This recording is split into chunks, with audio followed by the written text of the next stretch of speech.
бүхэнд энэ өдрийн мэндийг хүргэе. За бидний өнөөдрийн ярих сэдэв бол хувь хүн болон байгууллагын мэдээллийн ялгаа гэдэг сэдэв байгаа. За тэгэхээр яагаад энэ сэдвийг ярихаар болсон бэ гэдгээс эхлэе те. За мэдээж хэрэг бид нар бүгдээрээ өдөр болгон цахим шилжилтэнд орж өдөр болгон ажил болон хувийнхаа амьдралыг цахимаар байнга шийдвэрлэдэг те. Ухаалаг утас болон компьютер технологи гэдэг ухаалаг хөрөмжүүд ашигладаг байгаа. За тэгэхээр тэдгээртэй холбоотой биднэрт заавал тухайн мэдээлэл хамгаалах ёстой аюулгүй байдал гэсэн нэг ойлголт гарч ирж байгаа тийм. Тэгэхээр тэднийг хамгаалахын тулд бид нэр хамгийн эхлээд мэдээлэл гэж юу вэ? Болон хувь хүн болон байгууллагын мэдээллийн ялгаа гэж юу вэ гэдэг талаар маш сайн ойлголттой болох хэрэгтэй. Яагаад гэх юм бол бид нар яг юутай тулгарч байгаа вэ, юу ашиглаж байгаа вэ гэдгийг мэдчихэж тэрнийг хэрхэн хамгаалах вэ гэдэг арга замаа өөрсдөө гаргаж чадна гэсэн. За тэгэхээр өнөөдрийн маань сэдвийн агуулгын маань хувьд болохоор 3 агуулгатай байгаа. Тэгэхээр маш энгийн байдлаар маш хэлбэрхэн байдлаар товчгүй тодорхой мэдээлэл хүрэхээр одоо гэсэн. За тэгэхээр агуулга маань бол мэдээлэл гэж юу вэ гэдэг талаар мэдээж хэрэг тодорхойлж өгнө. Тэгээд дараад нь хувийн мэдээлэл болон байгууллагын мэдээлэл хоёрын хоорондын ялгаа. За тэгээд түүнийг хэрхэн хамгаалах болон яалгах. За хэрхэн одоо хамгаалахад хэрхэн сэргийлэх вэ гэдэг тэр талаараа ярина гэсэн. За мэдээлэл. За ихэнх хүмүүс мэдээлэл болон өгөгдлийг хоорондоо яг адилхан ойлголт гэж ойлгодог. Гэвч мэдээлэл болон өгөгдөл хоёр нь хоорондоо нэг утгатай боловч яг ялгаатай зүйлсүүд айгүйх байдаг. За жишээлх юм бол өгөгдөл гэх юм бол бидний өдөр тутамдаа хэрэгэлдэг текст мессеж байж болж байна. За утасны дугаар хийж болж байна те. Бидний амнаас гарч байгаа нэг үг бүрчтэй эдгээр нь болохоор өгөгдөл гэж яригддаг байгаа. За тэгэхээр мэдээлэл нь өөрөө юу юм бэ гэх юм бол тухайн өгөгдлийг илүү боловсронгуй болгосон зүйлийг мэдээлэл гэж нэрлэж байгаа. За хэдүүлээ жишээлх юм бол нэг жишээ авч үзье л да. За тухайн нэг одоо нэг алдартай хоолны газар байлаа гэж бодъё тий. Тэнгүүд тухайн хоолны газар байгаа цэснүүд байна тий. За бууз энэ үү, за цовин байна нөгөө хоолны цэснүүд байна. За тэгэхээр тэр хоолны цэснүүд нь тухайн хоолны газрыг өгөгдөл гэж явна. Тэгвэл тэр өгөгдөл нь юугаараа мэдээлэл болж байна гэхээр тухайн өдөр буюу за жишээлх юм бол 2021 оны 11 сарын 15-ны өдөр за цовин гэдэг хоол тухайн хоолны газрын хамгийн өндөр борлуулалттай хоол боллоо гэх юм бол тухайн өгөгдөл нь өөрөө мэдээлэл боловсруулагдсан зохион байгуулалттай мэдээлэл болж байна гэсэн. Тэгэхээр мэдээлэл болон өгөгдөл хоёр нь хоорондоо иймэрхүү ялгаатай байдаг гэсэн. За дараачих нь болохоор хувийн мэдээлэл болон байгууллагын мэдээлэл хоорондын ялгаа юу гэж юу юм бэ гэдэг. Хувийн мэдээлэл бидний ихэвчлэн одоо яг төсөөлж байгаагаар тий за тухайн хүний нэр болон утасны дугаар байна гэж яа. За тэгэхээр тодорхойлж үзэх юм бол тухайн хүний хувийн мэдээлэл нь яг тухайн хүнийг таньж мэдэх зорилготойгоор агуулгдсан зүйл гэж болно. Тэгэхээр энэ заавал үнэн байх албагүй. Тухайн бусад хүмүүсийн үзэл бодол байж болно энэ. Тэгэхээр тухайн хүнийг таньж байгаа буюу мэдэх зорилготойгоор гарч ирсэн тийм үзэл бодлыг агуулдаг тийм зүйл байна гэсэн. За тэгэхээр хувийн мэдээлэлд юу оролцож болох вэ гэдэг. За энийг яг ерөнхий байдлаар нь гаргаж өгсөн байгаа. Мэдээж хэрэг маш олон янзын хувийн мэдээллүүд маш деталь буюу жижиглэн маягаар байдаг. Гэхдээ ерөнхий байдлаараа болох юм бол за тухайн хүний нэр мэдээж хэрэг тухайн хүний хувийн мэдээлэл байна. За регистрийн дугаар байна, утасны дугаар байна, тухайн хүний хувийн имэйл хаяг байна. За дараад нь тухайн хүний гэрэл зураг болон үйл хөдлөлтөй видео бичлэг байна тий. За жишээлх юм бол би өнөөдөр энэ ч одоо ялтгэл танилцууллаа гэж бодоход энэнийг нэг видео бичлэг болон зураг нь надад нэг тухайн өдрийн мэдээлэл болж ирнэ гэсэн. Тэгэхээр энэ болохоор миний хувийн мэдээлэл болоод явчихна гэсэн. За дараач нь болохоор интернет хаяг гэж байна буюу Gmail бидний ихэвчлэн ашигладаг Gmail, за Microsoft-ийн имэйл буюу Outlook байна. За гэх мэтлэн интернет орчинд хаяг танснууд байж дараа. За үүний дараа болохоор тухайн хүний хувьдаа ашигладаг захим буюу одоо банкны мэдээлэлтэй хэсгүүд энэ тий. За тухайн хүний байнгын одоо цалингаа авдаг зарлагын одоо тухайн банкны мэдээлэл байна. Аль эсвэл хадгаламжийн мэдээлэл байна гэх мэтлээ тухайн хүнтэй холбоотой мэдээллүүд нь энэ тас төрөлтөө батдаг байх нэ гэсэн. Тэгэх юм бол энэ бол яг тухайн хүнтэй холбоотой мэдээлэлүүд байгаа. Яг өөр бусад буюу хоёр дахь этгээдтэй холбоогүй ганцхан тухайн хүнийг тодорхойлж байгаа зүйл байгаа гэсэн. Тэгэхээр энэ бас тухайн заавал үнэн байх албагүй. Би өөрийнхөө мэдээллийг бусад хүмүүст бас арай бусад хүмүүс өөрөө тодорхойлж болно. Тэгээ энэ хүний нэрийг За ари өөрөөр нэрлэж болно тий. За эсвэл энэ хүн өөр мэрэгчлээгээд ари өөрөөр тодорхойлж болно гэсэн үг. За үүний дараагаар болохоор байгууллагын мэдээлэл гэж байгаа.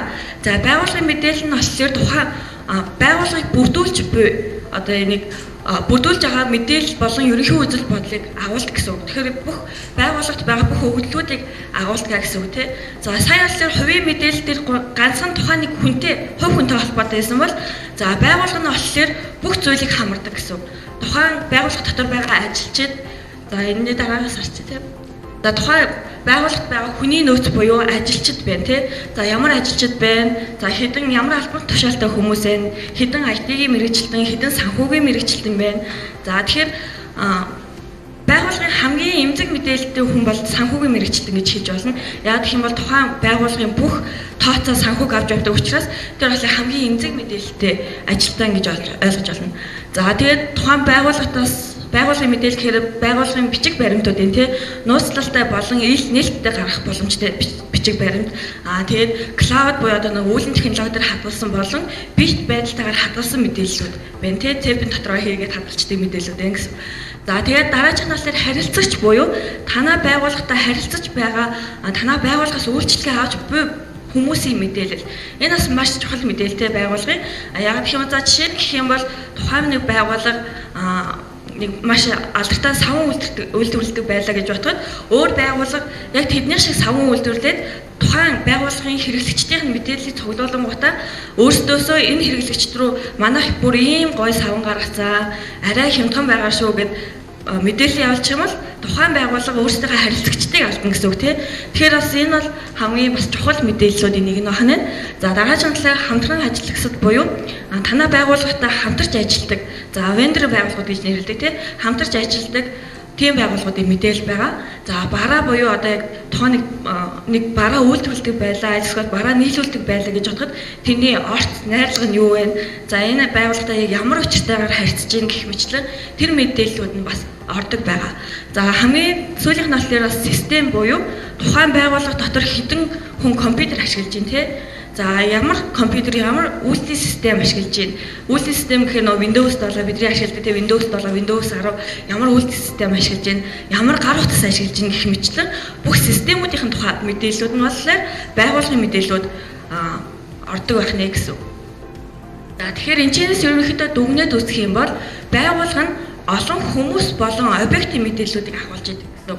Тэгэхээр нэг байгууллагт ганцхан өөртөө ч холбоотой биш, өөрөөс ч гадна маш олон амьд болон амьгүй зүйлсүүдийн мэдээллүүд нь бүгдээр хадгалагдаж идэг гэсэн. Тэр мэдээж хэрэг нууцлалтай болон нууцлалгүй ил болон нууц гэсэн хэдэн мэдээллүүд байгаа гэсэн үг тий. За дараагийн нь болохоор хувь хүн гэдэг дүгнэж үзэх юм бол ганцхан тухайн өөртөө ч холбоотой мэдээлэл гэсэн.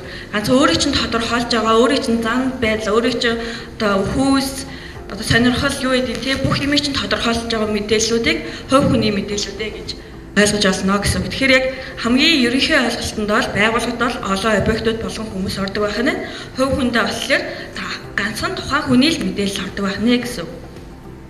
За тэгэхээр үүний дараа болохоор хэрхэн хамгаалах болон сэргийлэх. За 100% бол бид нэр хамгаалж чадахгүй те зарим хүчин зүйлсээс шалтгаалаад зарим одоо мэдээлэл алдах магадлалтай байдаг. Тэрнийг болохоор бид нэр яаж хамгийн анхан шатны буюу одоо яг өөрсдөөсөө шалтгааллах хэмжээний хамгаалтыг яаж хийх вэ? Одоо яаж сэргийлэх вэ гэдэг талаар гэсэн.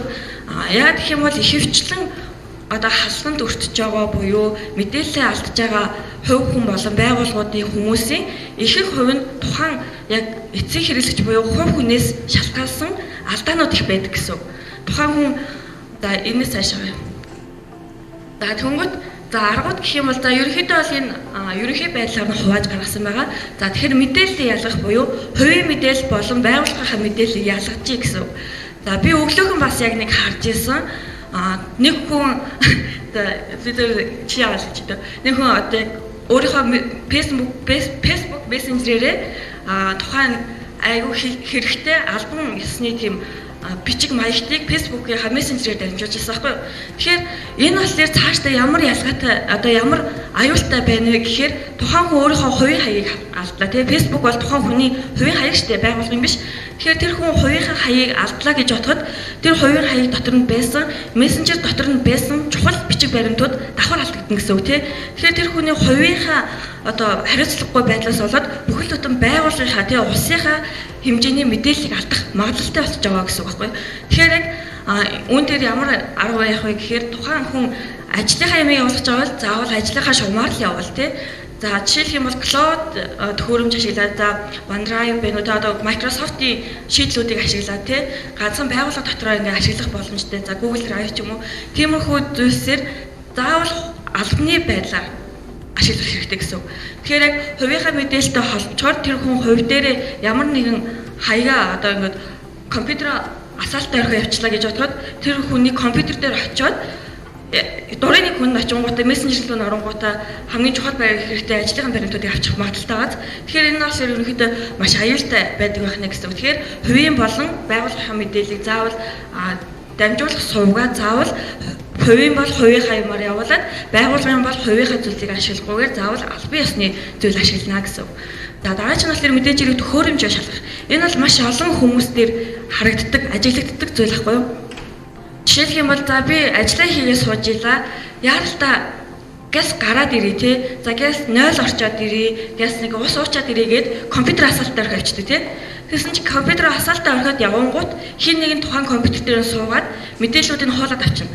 Эсвэл тухайн компьютер дээр нь вирустай програм суулгах чинь те. Гэх мэтлэн маш олон тийм янзын эрсдэл хүлээх магадлалтай байдаг. За ухаалаг төхөөрөмжийн те. Магадгүй та нар одоо яг ухаалаг төхөөрөмжөө асаалтаа орхиод тоглож ирсэн байж магадгүй тийм нэг найз нь ирэнгүүтээ ухаалаг гар утсан асаалтаа аваад өөр хүн рүү мессеж чичдэг ч юм уу тийм эсвэл дуран мургийг авчдаг ч юм өөрийнхөө зургийг авчдаг ч юм уу тийм энэ бас ерөнхийдөө бас нэг байдлаар өөрийнхөө яг тухайн чиний мэдээллийн одоо яг аюулгүй байдалд халдж байна гэсэн үг байхгүй юу утсан асаалтаа яваад орхиод явчлаа гэж бодоход тэр утсан дээрээс бас хэрэгтэй мэдээллийг чи авч болно тийм эсвэл утсан дээр чинь бас ямар нэгэн програм суулгах магадлалтай гэсэн.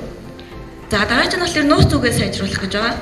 Тэгэхээр таахад бэрх нууц зүг ашиглах буюу нууц зүгнээс үүдэлтэйгээр ерөнхийдөө хамгийн их алдагдал хүлээж одоо яг хамгийн их алдагдал хүлээж буюу хамгийн их халдлагад өртсөн магадлал нь ерөнхийдөө яг нууц зүгээс шалтгаалсан халдлагууд байдаг гэсэн. Маш амархан нууц зүг хийдэг тий 1-6 эсвэл нэг товчлуурынхаа хамгийн ихний 4 үсэг ч юм уу 5 үсэг ч юм уу тий эсвэл хамгийн их хүмүүсийн ашигладгаар болохоор он сар утасныхаа дугаарыг тий он сархаа өдрөө за хийдэг ч юм уу тиймэрхүү байдлаар бас яг нэг жишээ харахад бас яг манай ижлийн хүүхэд байхгүй компьютер үлдээ гарсан би компьютер ашиглах хэрэгтэй болоод нууц зүгийг асуух гэсэн чинь болохгүй утас нь болохгүй тэгэхээр за энэ ямар нууц зүгтэй байж болох вэ гэж бодоод нууц зүг төрсөн өдрийн хийсэн чинь болохгүй за утасны дугаарыг хийгээд үзсэн чинь шууд нийлдээ яваад орчих жоохгүй тэгэхээр яг энэ мэтлэн одоо компьютероо маш амархан байдлаар нууц зүгтэйгээр хийгээд явцсан байх юм бол хэн нэгэн этгээд одоо нэвтэрч ороод мэддэхгүй хаач бүх файлуудыг чинь авчих магадлалтай гэсэн. Тэгэхээр энэ бас маш эрсдэлтэй болон маш их үлдэгддэг халдлагуудын нэг гэж хэлж байна. За тэгээд дараач нь бол их сурвалжуудыг шалгах буюу тухайн нэг пэйж одоо Facebook-ийн пэйж тий за эсвэл YouTube байна за эсвэл Chrome-оор орж байгаа линкүүдийн тэднийхээ бүгднгийн их сурвалж нь баталгаатай юу үгүй юу гэдгийг заавал шалгаж авах хэрэгтэй. За энэ дээр яах вэ гэхээр за компьютер дээр жишээ за компьютер дээр авч үзэх юм бол хамгийн сүүлийн үеийн систем ашиглах болон вирусны програм ашиглах нь илүү үр дүнтэй гэж ярьж байгаа. За үйлдвэрлэлийн системийн хувьд болохоор Windows 7 бараг ашигладаг хүмүүс байж магадгүй тийм дандаас. Тэгэхээр Windows 7 бол одоо хоцрогдоод буюу одоо хөгжүүлэлтэн зогсоод маш их утсан үйлдвэрлэлийн систем. Тэгэхээр Windows 7 хэрвээ та ашигладаг бол халхан төртөх одоо тийм боломж нь маш их байгаа гэсэн. Ерөнхийдөө бол хөгжүүлэлтгээ болсон зогссон програм нь ямар нэгэн цоорхой буюу алдаагаа засахгүй тэгээд шууд орхисон байгаа програмуудаа гэсэн байхгүй.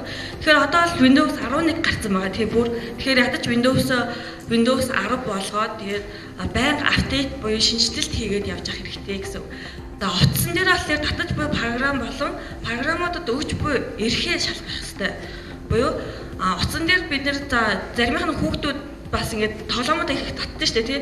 Тэгвэл тэр яг ямар тоглоом татж ийн гэдгийг аюусаа харж авах хэрэгтэй байхгүй юу? Тэгэхээр утасны дэлгэцэн дээр харагдахгүй ч гэсэн цаана ажиллаад байдаг програмууд байдаг. Тэд нар яг хүний анхаарал татгуулсан тоглоом за одоо бөмбөг эвлүүлдэг ч юм уу тий эсвэл ус дуудаг ч юм уу тиймэрхүү тоглоомод хуурамч тоглоомод нь яг утасны дэлгэцэн дээр харагдахгүй утаснаас хусдагчлаа гэж бодсон боловч яг цаана ингэж ажиллаад байдаг програмууд байдаг байхгүй. Тэгэхээр яг тэнийг хэрвээ харахыг хүсэх юм бол яг нөө settings руу орж аваад apps гэдээ оронгууд ерөнхийдөө бол бүх аппликейшнуудыг чинь чагсаалт байгаа. Тэрэн дээр дэлгэцэн дээр ч харагдахгүй байгаа мөртлөө ингэ ажиллаад байгаа програмууд юу байна вэ гэдгийг бас аягүй сайн шалгаж авах хэрэгтэй. За тэгээд дараагийнх нь болохоор эрхээ нэгтлэх буюу за заримдаа бид нэг ингэж залхуураад ингэж бүгднийг yes гэдээ арчдаг тий. Гэхдээ яг үндэ яг юун дээр yes гэж зөвшөөрөл өгöd байгаа юм бэ гэдгийг мэдтгүү тий. Тэгэхэд тухайн өөрийнхөө локейшнийг зааж өгөх эсвэл програм суулгах одоо хортой програм суулгахыг yes гэж харсан байж болно шүү дээ тий. Тэгэх юм бол тухайн утасчин ажиллагаа болоод цаашаа ямар нэгэн үйлдэл хийхээ болоод бүх мэдээлэл алдна гэсэн. Тэгэхээр ерөнхийдөө яг утсан дээр өгж байгаа эрхээ маш сайн шалгах байх юм. За програмаа маш сайн шалгах байх юм. Одоо сонсоход их юм шалгах хэрэгтэй болох боловч яг үндэ ингээд татчих явцдаа л зүгээр ингээд хараад гүйлгээс үзчих юм таахгүй юу. За театртаа их сурвалжийг шалгах буюу албан ёсны хаягууд гэж байдаг. За тэгэхээр яг заавал албан ёсны хаяг буюу имэйл хаягийн хувьд болохоор энэ хамгийн их тохиолддог бас халдлагууд энийг гэж хэлж болно. За одоо та нар харж байгаа нь хамгийн дээд байгаа энэ sales site одоо энэ артлын домен нэртэй одоо имэйл хаяг байгааз за тэнгууд яг үүнийг дуурайлгаад доотлолт нь sales site гээд доогуур зураастай нэг имэйл хаяг бичсэн байгааз зарим ихэнх хүмүүс маш яралтай ажил явуулж байгаа үед энийг баг анзаардаггүй энэ эмчээс ирж байгаа маань эсвэл за манай захирлаас ирж байгаа юм байна тий. Захирлын имэйл хаягийг байснаа дундуур нь захирлын имэйл хаяг нь шууд үргэлжлэг байсан чинь дундуур зураастай болол нөгөө тэнийг анзаарахгүйгээр газ материал явуулах хэрэгтэй юм байна. Газ одоо санхүүгийнхаа тайлан явуулах хэрэгтэй юм байна. Мөнгө явуулах хэрэгтэй юм байна гэд хүмүүс андуураад мөнгөө явуулцдаг. Тэгэхээр яг заавалчгүй энэ имэйл хаягийн тэр артлын хэсэг тэр домен хаяг гэж нэрлэж байгаа тийм артлын хэсэг чинь яг үнэн зөв бэ нөө баталгаатай байна уу гэдгийг маш сайн шалгаж авах хэрэгтэй. За энэ доотлолт жишээлх юм бол одоо Дональд Трамп гэдэг нэр байна тийм түмэд хүмүүс бараг артлын их ихтэй анзаардаггүй байхгүй юу? Трампаас надад мэйл ирж байгаа гэж баярлцдаг тийм Трампаас мэйл ирж байгаа юм гээд тэгээ харсан чараас нь фотос одоо говцэг имэйл гэдгснэ одоо энэ White House gov гэдэг за тэгвэл яг ийм хаяг албан ёсны хаяг бэ нүггүй юу гэдгийг маш сайн шалгаж авах хэрэгтэй гэсэн. Давхар шалгаад тэгжээж явуулах хэрэгтэй гэсэн. Тэгэхээр яг буруу шилжүүлэг хийж байгаа болон одоо яг ингээд байнга бүх одоо мэдгүйгээр одоо зөвшөөрөл өгсөн хүмүүсийн их хувь нь сэтгэлийнхаа хөврлөөр хийдэг байхгүй юу? Энд чинь яралтай мөнгө шилжүүл гэж ингээл төнгөд нэг одоо захирлаас айдаг хүн байж болно шүү дээ тий. Захирал амар мөнгө авдаг одоо нэгтлангаас айгүйх ингээд мөнгө нэхэмжлэл авдаг. За тэгвэл тэрнийг нь ашиглаад өөр хаягнаас яралтай шиг мөнгө шилжүүлээрэй гэх төнгөд нөгөө чи яагаад сандарсандаа буруу хаяг руу мөнгө шилжүүлчих магадлалтай байдаг гэсэн үг байхгүй юу? За дараач нь болохоор одоо хуудас болон албан ёсны хуудас мөсгийг шалгах гэж байгаа. За энэ нэр болохоор маш энгийнээр за одоо энэ дээдлийн нь бол Instagram байна. Даатлынх нь бол Facebook гэн тий албан ёсны эрхтэй хаягууд буюу албан ёсны эрхтэй пэйжүүд дандаа нөө official гэдэг албан ёсны гэдэг нэршилтэй байдаг. Тэгэхээр арталтаа тэр нэг зөв тэмдэгтэй байгаа синхронтой тийм хаягнууд ерөнхийдөө яг албан ёсны зөвшөөрөгдсөн хаяг байна. Тэгэхээр тэнцээс өөр хаяг дээр хэрвээ яг Microsoft гэдэг нэртэй гэхдээ албан ёсны биш хаяг байлаа гэж бодъё тий. Тэгснээр за энэ судалгааг бүглөөрэй гэд за тухайн судалгааг бүгэлсэн чинь баяр хүргэе та iPhone 13 хажлаа энэ данс руу хураанч мөнгө олоход $1 явуулаарай гэвэл $1 юм чи яад ингээд явуулцдаг. Тэгсэн чи яг үүндээ хурамч хаяг руу явуулаад олон мянган сая хүмүүс явуулаад маш олон мөнгийг ингэж маш их хэмжээний мөнгийг алдах эрсдэлтэй байдаг гэсэн. За YouTube хуудсан дээр бас ийм арталтаа зөв тэмдэгтэй байгаа. Ерөнхийдөө яг зөв тэмдэгтэй байх юм бол албан ёсны хаягаа гэж ойлгочод ерөнхийдөө болно. За тэгэхээр яг зөвлөгөөний хувьд болохоор пассворд дээр two factor буюу хоёр алхамд баталгаажуулалтыг заавал ашиглаж гэж байгаа. Facebook болон ерөнхийдөө та хэдий ашиглаж байгаа бүх аппликейшн болон одоо сайтууд дээр хоёр алхамд баталгаажуулалт гэсэн зүйл заавал байгаа. Тэгэхээр MFA буюу two factor authentication гэдэг зүйлийг заавал ашиглах хэрэгтэй. За дараач нь болохоор cloud system ашиглах буюу бүх юмаа физикээр бас байлгаад байж болохгүй. За тэр тухайн физик файл алдлаа гэхэд тэрний cloud хувилбар нь байхгүй байх юм бол тухайн хаяг одоо тухайн мэдээлэл тэр чигтээ устдах магадлалтай тий. Тэгэхээр cloud систем ашигласнараа бас ажлаа хөнгөвчлөх болон ажлын болон хувийн мэдээлэл ингэж ялгах маш их давуу талуудтай байдаг гэсэн. За дараагийн нь албан ёсны програм ашиглах заавал албан ёсны лиценз ашиглах ёстой гэсэн. Windows-ийн лиценз, Office 365-ийн одоо Word, Excel, PowerPoint-ийн лиценз тий.